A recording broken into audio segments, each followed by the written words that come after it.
Smoke machines, flashing lights, and fake blood aren't uncommon sights around Halloween. They're usually associated with haunted houses filled with imaginary monsters and helpless screaming. But if you ventured to the Grant County 4-H Fairgrounds on the cold, windy Saturday right before Halloween, you'd find these same tools being used for preparing rather than scaring. This morning we're doing a simulated hazmat incident where an anhydrous ammonia tank runs into a group of 4-H fairgoers.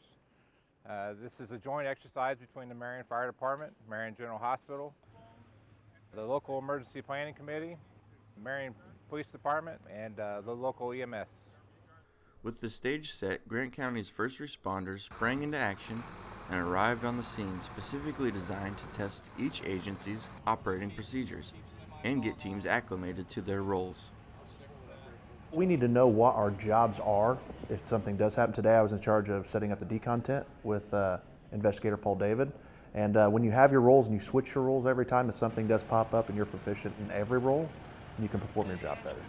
Normally when those responders train, they train amongst themselves, more like a strike team type thing. Very rarely do they get a chance to train together on a disaster type scenario.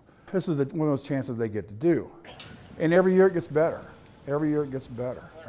There's always room for improvement, no matter what anybody says, for any kind of exercise or any time where you move, where you work with other agencies, when there's human lives involved. Even though it's a mock exercise, they still take this seriously. This year's exercise features a new crop of participants.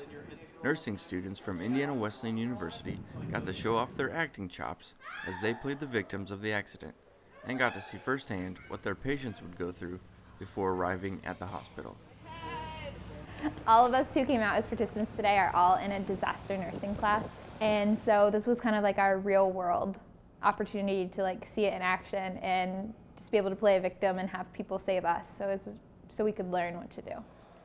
With every victim recovered and taken to the hospital, the teams discussed issues that arose and things that worked well. The exercise carries serious real-world benefits, benefits that aren't lost on organizers or participants. They get to meet each other on mock exercises, and they get to where they don't have to actually meet somebody over the hood of a car during a disaster. I would say it's just seeing everything come together, where everyone, differences albeit whatever, different management styles, different higher echelon people with the people that work the actual grounds, how can make everything work and make one task actually happen as a whole. It's kind of nice to see people working together to do that.